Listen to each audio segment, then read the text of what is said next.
ॐ स्थापकाय च धर्मस्य सर्वधर्मस्वरूपिणे अवतारवरिष्ठाय রামকৃষ্ণায় তে নমঃ।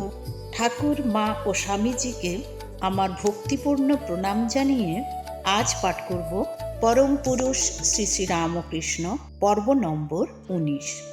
পদ্ম সই দিলে না? রানী রাসমণি কাতর চোখে তাকালেন চারদিকে। কেন এমন হলো? শেষ শয্যায় শুয়েছেন রাসমণি, কিন্তু মনে শান্তি নেই।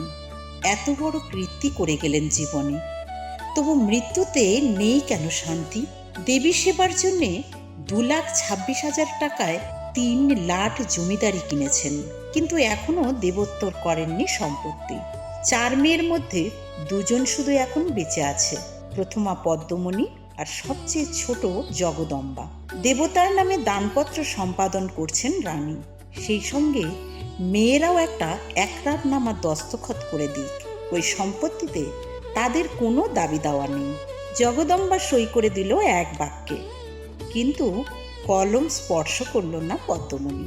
সেই ভেবে রানী বড় অসুখী। মাগো, তোর খেলা তুই জানিস, তোর মনে কি আছে যার জন্য পদ্মমণির মনে এই নেওয়ালি? 1861 সালের 18ই ফেব্রুয়ারি দানপত্রে সই করলেন রাসমণি, আর তার পরের দিনই স্বস্থানে প্রস্থান করলেন। মৃত্যুর কিছুদিন আগে থেকেই তার কালীঘাটের বাড়িতে অপেক্ষা করছিলেন। সময় আসন্ন হয়ে এলে আদি গঙ্গার পাড়ে তাকে নিয়ে আসা হলো। অনেকগুলি আলো জ্বলছিল সামনে। হঠাৎ রাসমণি চেঁচিয়ে উঠলেন, সরিয়ে দে, নিবিয়ে দে ওসব রোশনাই, অন্ধকার করে দে। এখন আমার মা আসছেন, তার অঙ্গের আলোয় 10 দিক উদ্ভাসিত হয়ে উঠছে। রাত্রি দ্বিতীয় জাম। রানী সহসা আকুল হয়ে উঠলেন। এসেছিস মা? নে, টেনে নে কোলের কাছে। কিন্তু শেষ কথাটা তোকে বলি, পদ্ম যে সই দিলে না। মা হাসলেন। তাতে তোর কি? হয়তো ঢের মামলা মকদ্দমা হবে তোর দৈহিত্রের মধ্যে, হয়তো দেবোত্তর সম্পত্তি তছনছ হয়ে যাবে। তার জন্যে তোর ভাবনা কেন? যা থাকবার নয় তা যাক না। তুই থাকবি আর তোর গদাধর থাকবে। এ আমার কি স্বভাব হলো বলো দেখি? গদাধর বললে গিয়ে হলধারীকে। জব করতে বসে কেউ অন্যমনস্ক হয়েছে, অমনি তাকে এক চড় মেরে বসি। সেই কালীঘরে রাসমণিকে এক চড় মেরেছিলাম। আজ আবার বরানগর ঘাটে জয়মুকুজ্জিকে 2 চড় মেরে বসেছি। ঠাট করে জব করতে বসেছেন, কিন্তু মন রয়েছে অন্যদিকে। তুই উন্মাদ, বললে হলধারী। তাই হবে, তাই হোক, কথা বেরিয়ে আসে মুখ থেকে। কাউকে মানি না, বড় লোককে কেয়ার করি না, কানা করি। দক্ষিণেশ্বরের যদু মল্লিকের বাগানে যতীন্দ্র ঠাকুর বেড়াতে এসেছেন। ঠাকুরও গিয়েছেন সেখানে। যতীন্দ্র বললেন, আমরা সংসারী লোক, আমাদের কি আর মুক্তি আছে? স্বয়ং যুধিষ্ঠিরই নরক দর্শন করেছিলেন, তো আমরা কোন ছাড়? করেছিলেন তো করেছিলেন। কথা শুনে ঠাকুরের রাগ হলো। বললেন, যুধিষ্ঠির বুঝতে শুধু এই নরক দর্শনটুকুই মনে করে রেখেছ? তার সত্য, ক্ষমা, ধৈর্য, বৈরাগ্য, তার কৃষ্ণ ভক্তি, এ সমস্ত ভুলে যাবে? আরো কত কি বলতে যাচ্ছিলেন ঠাকুর। হৃদয়ের বড় লোককে বড় ভয়। তাড়াতাড়ি ঠাকুরের মুখ চেপে ধরল। আর যতীন্দ্র করলেন কি? যতীন্দ্র বললেন, আমার একটু কাজ আছে, বলে সরে পড়লেন। আরেকদিন গিয়েছিলেন সৌরীন্দ্র ঠাকুরের বাড়ি। তাকে দেখেই বললেন, দেখো বাপু, তোমাকে কিন্তু রাজা টাজা বলতে পারবো না। তুমি যা নও তাই তোমাকে বলি কি করে? রজগুণী লোক সৌরীন্দ্র। রাজা না বলাতে 16 আনা খুশি হলেন না হয়তো। একা একা কি আলাপ করবেন? যতীন্দ্রকে খবর পাঠালেন। যতীন্দ্র বলে পাঠালেন, আমার গলা ব্যথা হয়েছে, যেতে পারবো না। তুমি উন্মাদ, বললে কৃষ্ণকিশোর। এড়েদার কৃষ্ণকিশোর, সর্বশাস্ত্রে পারঙ্গম। উন্মাদ নও তো পৈতে ধুতি উড়িয়ে দিলে কেন? ঠাকুর বললেন, তোমার একবার উন্মাদ হয় তাহলে বোঝো। হলেও তাই, কৃষ্ণকিশোরের উন্মাদ হলো। একা একা ঘরে চুপ করে বসে থাকে আর কেবল ওং ওং করে। সকলে বললে, মাথা খারাপ হয়েছে, কোবরেজ ডাকো। কোবরেজ এলো নাটাগড় থেকে। কৃষ্ণকিশোর বললে, আমার রোগ আরাম করো, আপত্তি নেই, কিন্তু দেখো যেন আমার ওঙ্কারটি আরাম করো না। নদিয়ায় ন্যায় পড়তে এসেছিলেন নারায়ণ শাস্ত্রী। বাড়ি রাজপুতানায়। গুরুগৃহে 25 বছর ব্রহ্মচর্য পালন করে এসেছেন। জয়পুরের মহারাজা বড় চাকরিতে বাঁধতে চেয়েছিলেন তাকে, কিন্তু তিনি ভ্রুক্ষেপ করলেন না। জ্ঞানের মতন আনন্দ নেই।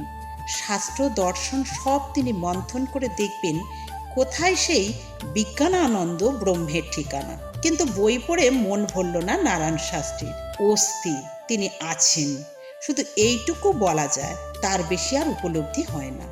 অস্তিতি ব্রুবতোহন্যত্র কথম তদুপলভ্যতে। শুনলেন দক্ষিণেশ্বরে সেই উপলব্ধির অবধি বিরাজমান। ছুটলেন সেখানে। বুঝলেন আহারের চেয়ে আস্বাদ বড় জিনিস। ঠিকানা জানার চেয়ে একখানা চিঠি পাওয়ার বেশি দাম।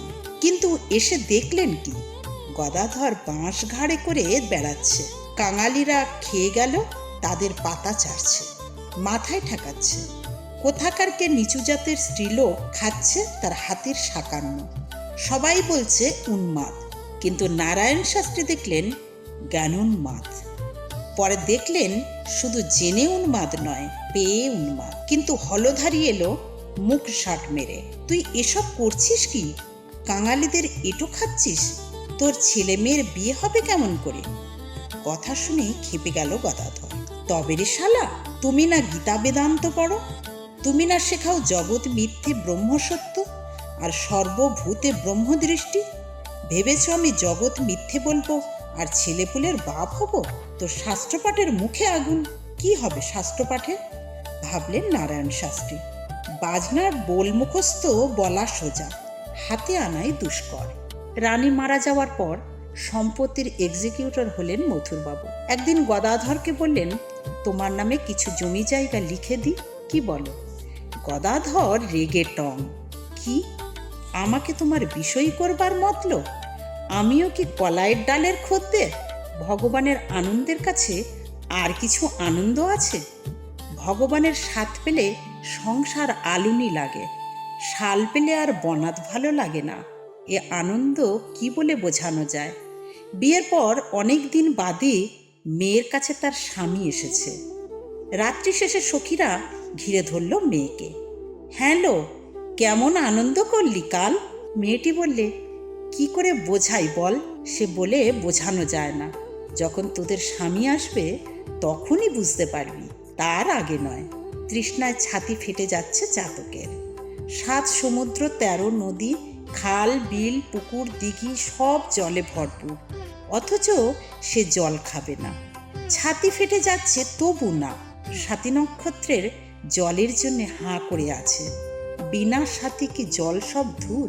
মিছিরের পানা যে খেয়েছে সে কি আর চিটেগুড়ের পানা খাবে?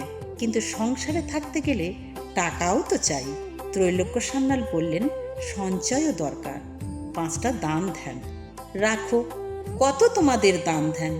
নিজের মেয়ের বিয়েতে হাজার হাজার খরচ, আর পাশের বাড়িতে খেতে পাচ্ছে না, তাদের 2টি চাল দিতে কষ্ট হয়। দিতে থুতেও অনেক হিসেব। খেতে পাচ্ছে না, তার কি হবে? ও শালারা মরুক আর বাঁচুক, আমি আর আমার বাড়ির সকলে ভালো থাকলেই হলো। এদিকে মুখে বলে সর্বজীবে দয়া। আগে ঈশ্বর লাভ করো, পরে সংসারে থাকো। ঈশ্বর লাভের পর যে সংসার, সে বিদ্যার সংসার। তখন কলঙ্ক সাগরে ভাসি, কলঙ্ক না লেগে গায়। এই দেখো না জয়গোপাল সেনকে, বিস্তর টাকা, কিন্তু আঙুল দিয়ে জল গলে না। গাড়ি করে আসে, গাড়িতে ভাঙা লণ্ঠন, ভাগাড়ের ফেরত ঘোড়া, হাসপাতাল ফেরত দারোয়ান, আর এখানের জন্য নিয়ে এলো 2টো পচা ডালিম। এই তো টাকার কেরামতি। মথুরবাবুর সঙ্গে ঠাকুর কাশীতে তীর্থ করতে এসেছেন, উঠেছেন রাজাবাবুর বাড়িতে।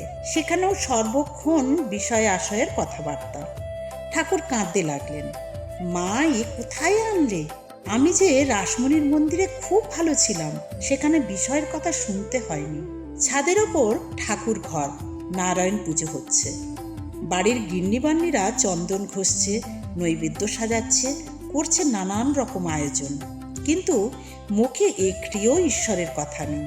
কি রাঁধতে হবে, আজ বাজারে কিছু ভালো পেলে না, কাল অমুক রান্নাটি বেশ হয়েছিল, এইসব কথাবার্তা। মথুরবাবু কথা ফিরিয়ে নিলেন। কত লোক তাকে আশ্রয় করে ফিরিয়ে নিল অবস্থা। আর এ এমন এক গুণীগুরু যে তারই অবস্থান্তর ঘটালেন। বাবা, তোমার জন্যই শাল এনেছি, দেখো। 1000 টাকা দাম দিয়ে কিনে এনেছেন মথুরবাবু। গদাধরের গায়ে নিজেই পরিয়ে দিলেন আদর করে। শাল গায়ে দিয়ে শিশুর মতো সরল আনন্দে নেচে উঠল গদাধর। ডেকে দেখাতে লাগলো সকলকে, ওরে শুনেছিস, 1000 টাকা দাম। পরক্ষণেই অন্য চিন্তা এলো, এই শালের মধ্যে আছে কি? কতগুলো ছাগলের লোম বই কিছু নয়, তারই এত চটকদারি। শীত ঠেকাতে সামান্য একখানা কম্বল তো যথেষ্ট। বলি, এই শালে ঈশ্বর স্পর্শ পাওয়া যাবে, বরং বিকার বাড়বে। মনে হবে আমি একজন মস্ত এলেমবাজ, আর সকলের চেয়ে বড় একজন কেষ্টবিষ্ট। আরও জানো না, বিকার হলে কি বলে? বলে আমি 5 সের চালের ভাত খাবো রে, আমি 1 জালা জল খাবো। বদ্যি বলে, বেশ তো, খাবি, নিশ্চয়ই খাবি। বলে বদ্যি নিজে তামাক খায়, বিকারের পর কি বলবে তার জন্য অপেক্ষা করে। হঠাৎ গা থেকে শালখানি নিয়ে মাটিতে ছুঁড়ে ফেললো গদাধর। থুতু ফেলতে লাগলো তার ওপর, পা দিয়ে মাড়িয়ে ঘষতে লাগলো ধুলোয়। তাতেও খান্তি নেই, আগুনে পুড়িয়ে ছাই করে ফেলবো এই জঞ্জাল। কে একজন ছুটে এসে উদ্ধার করলে শালখানি, জানালে গিয়ে মথুরবাবুকে। মথুরবাবু বললেন, বেশ করেছে, ঠিক করেছে, যেমনটি চেয়েছিলাম তাই করেছে। এই চমৎকার পরিহাস ঈশ্বরের। গদাধরকে কয়েকদিনের জন্যে নিজের কাছে জানবাজারের বাড়িতে নিয়ে এসেছেন মথুরবাবু। সোনার থালায় করে ভাত খেতে দেন, রূপোর বাটিতে করে পঞ্চব্যঞ্জন। যে খাচ্ছে তার কিন্তু থালা বাটির দিকে নজরও নেই। খাওয়ার শেষ হলে চেয়েও দেখে না এটো বাসনের কি হলো। মথুরবাবুই যত গরজ, দেখো ঠিক মতো মাজা ঘষা হলো কিনা, ভাঙা ফুটো হলো কিনা, চোরে নিয়ে গেল নাকি চুরি করে, তারই যত হাঙ্গামা পোয়ানো।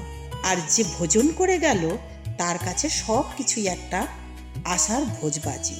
চন্দ্র হালদার মথুরবাবুদের কুলপুরোহিত, আছে বাবুদের আশ্রয়ে। কিন্তু গদাধরের প্রাধান্য দেখে হিংসে ফেটে পড়েছে। কি কৌশলে যে বাবুকে হাত করলো তাই বুঝে উঠতে পারছে না। কোথাকার কে বিদেশি, তার কিনা এত প্রতাপ। যাই বলো, আর অস্কারা দেওয়া চলে না, একটা হেস্তনেস্ত করতে হয়। বাইরের ঘরে একা বেহুশ হয়ে বসে আছে গদাধর। চন্দ্র হালদার কাছে গিয়ে তার গায়ে ঠেলা মারতে লাগলো। ও বামুন, বল না, বাবুকে কি করে বসে আনলি? গদাধর নিঃসাড়। আহা, ঢং দেখো না, ঝিমুচ্ছে বসে বসে। বল না সত্যি করে, কি করে বাগালি বাবুকে? গদাধর নিঃসঙ্গ। খুব ফুটুনি হয়েছে বলেই গদাধরকে সে লাথি মারলে। একবার নয়, 3-3 বার। গদাধর চোখ মেলল না। পৃথিবী সকলের চেয়ে বড়, সাগর তার চেয়ে বড়, আকাশ তারও চেয়ে বড়। কিন্তু ভগবান বিষ্ণু এক পায়ে স্বর্গ, মর্ত, পাতাল 3 ভুবন আবৃত করেছেন। সাধুর হৃদয়ের মধ্যে সেই বিষ্ণুপদ, আর সেই পদচ্ছায়ে অনন্ত সহ্য শক্তি। সহ্য করে গেল গদাধর। মথুরবাবুকে বললে চন্দ্র হালদার আর আস্ত থাকতো না। ঠাকুর তাই বলতেন হৃদয়কে, তুই আমার কথা সহ্য করবি, আর আমি তোর কথা সহ্য করব, তবেই হবে। তা না হলে তখন খাজাঞ্চিকে ডাকো। যে সয় সেই রয়, যাকে রাখো সেই রাখে।